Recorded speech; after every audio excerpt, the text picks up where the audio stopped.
All right, hey you all. Um, you can obviously draw straight lines, right, without a ruler and with the ruler.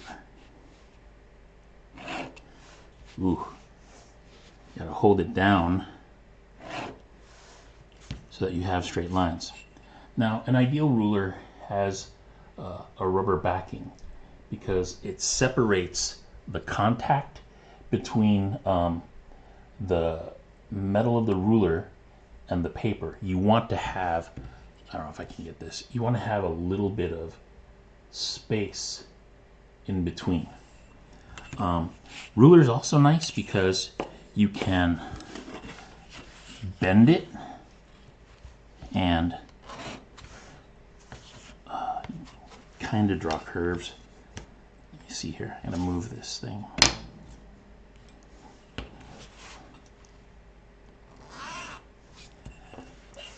Tricky part is the metal has the measurements and you can hear the as you drag. So that sound is not ideal. They do sell plastic rulers with no measurement, but again, it's not going to have the rubber that separates, because this is what happens. If you, and I'm going to have the metal part of the ruler in direct contact.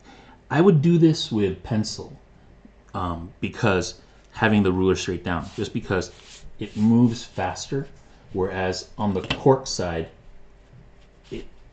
there's resistance. It keeps it steady, right? It keeps it from moving, so you get your straight lines. And I'm working on that same sheet of paper that I was doing scratch on. I don't like the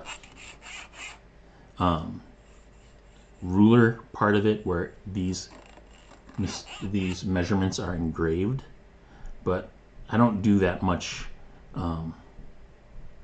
measuring using the ruler unless I have to.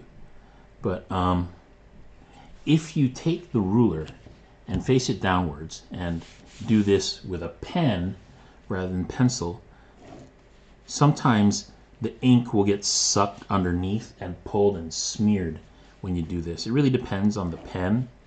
I don't know if it will work better with a Sharpie, but the metal of the ruler will drag the ink as it's wet and it'll smudge. And that's what we don't want. If you're working with a brush, it's better to have like one of the old wooden rulers with the metal edge. I don't have one. My old teacher had one. And those are the kind that you would get in like 1970s school days. So I'm just flipping over just so I don't waste paper. This is just a stir stick I got from a paint store. I think it was Sherwin-Williams. They're free if you buy paint. But they're meant for mixing paint. And if you're not careful, you have these little dents. So you try to find an edge that is clean. And this one doesn't really have one, but I'll use it anyway, just for the sake of it. What you want to do is you want to get your fingers underneath the ruler. And this is mainly for painting straight lines. Ideally in gouache, it doesn't work as well in acrylic, but I'm going to do it with ink. I am dipping in my ink jar, and I don't want to have contact. So I'll just do this demo so that you can see. I just painted a line here, and if I pull it, it wasn't too bad. I was expecting it to smudge, but the paper sucked the ink in much quicker than I expected for this demo.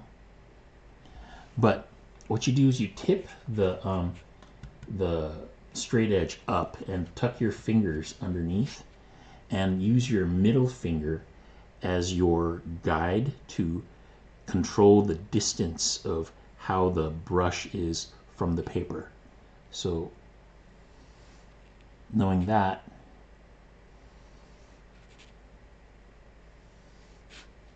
you can draw straight lines. Now I'm not right, I'm kind of far away. I'm trying to do this so that it's closer to the camera. But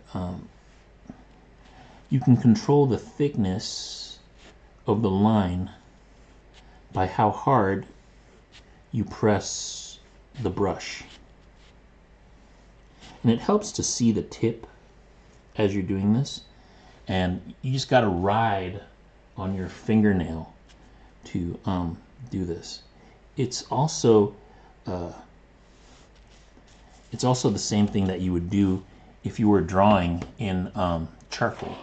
You would take your tool and hold it like this and glide on your fingernails so that you don't smudge, and then you can make marks. But when you drag your fingernail, there's a slight mark. But if you drag your palm, you're really smudging the graphite. So doing this method prevents you from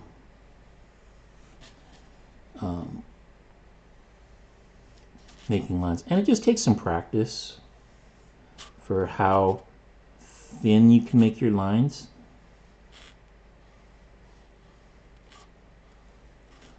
Or how thick.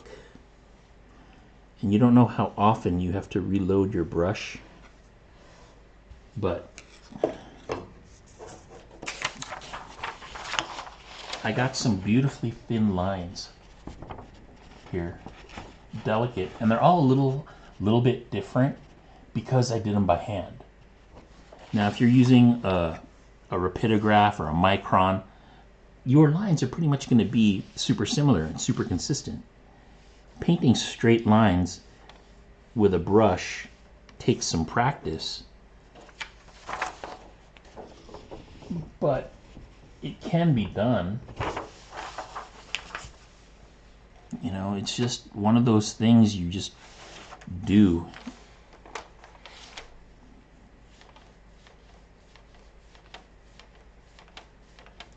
And having the ability to stay the same. I'm off the page here, and the lump underneath is hitting my pinky, so I need to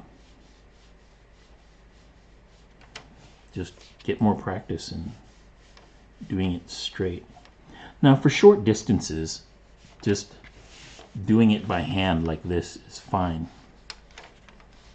But as you get to doing longer distances where your brush has to travel over a longer area, and it's weird leaning over doing this, but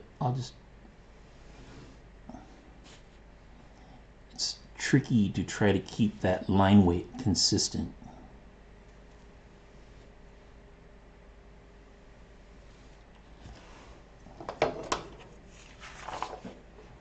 But you can see those straight lines with a straight edge. And you just want it to look like you have control over whatever medium you are working with. And it really does feel good to be able to stroke and make reliable lines. Having a quality brush helps. This is a Series 7 Winsor Newton. It's an expensive brush. Series 7 is kind of their top of the line, and I think this is a 2. I don't think it's a 3. I haven't used it in years, but just based on the feeling of the thickness of the shaft, it feels like a 2 to me. 3 is a little bigger, and I don't know, you can just go to town, you know, having control over your work, and just inventing characters and just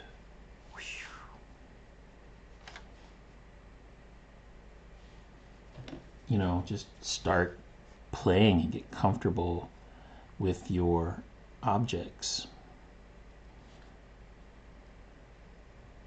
And it helps if you do understand the nature of light and edges.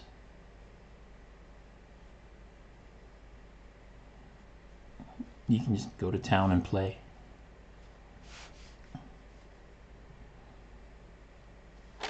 having a brush that obeys your will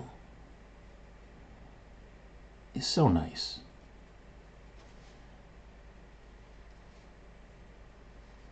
I mean, you all did the exercise where you were playing with your tools. I don't know how many of you broke out your brushes or tried to see how thick and how thin you could possibly make your lines. There's quite a range there in thick and thin. Plus, you can also do things. This is like abusive to your brush, and I hated whenever my teachers would do this. They would press down like this to spread out the bristles so that when they would stroke, let me try again. I don't think I had enough on here. They would do this part on a scratch sheet, but the bristles would be spread out so that when you did a stroke,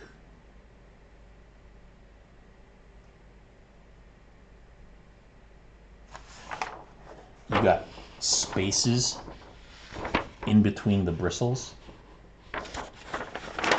That fat one didn't count. Let me try again. But I'm just pressing down on the bristle to spread them out. And this can be similar to some kind of crosshatch, you know, where you can create that shape. Normally you would do it in such a way that you have a core shadow or something on some kind of curved form, and then you're filling in the shadow area with a value.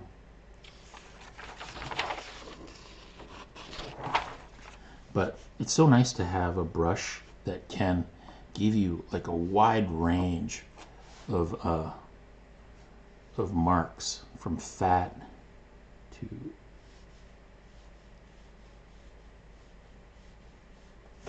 super skinny. But there's many ways to work with the brush and the straight edge that you just want to be able to control. Now, if you were to do this with color, you'd want to do it with gouache, and you want to be aware that the color that where gouache would be here might be different here as it uses up the paint as it makes the stroke. My teacher would use that as to, like, he would load it up with a light color and drag it across a dark value, and it would get more transparent with less pigment, and it would look, he would use this for lights where a light would hit something bright, and then he would have a brush loaded with like yellow and white, and as he dragged, say it was on top of some cool color, the yellow and white would gradually fade as he went along. So he was creating gradient brush strokes to indicate light diminishing. But anyway, I do recommend having a nice brush and playing with it, and treat it like it's your lightsaber, you know? Just, you know, for variety's sake, from working with markers and pens and the convenience of all that, being able to generate various marks is pretty fun. Plus, you could bring these into Illustrator or any other vector program and turn your individual strokes into digital strokes, like it's a bitmap stretched along a path of a vector line. But being able to just play and make consistent looking lines that vary in thickness and quality, it just is fun. Take good care of these brushes. Do not leave them in water, because water will go into the ferrule and soak the wood and expand it and crack the lacquer. and then your brush is only really good for garbage. But treat it well. Like, do this kind of thing where you're spreading the bristles on cheap brushes or brushes that no longer hold a point, because then you can not really worry about creating texture. All right, so that's drawing straight lines and playing with ink.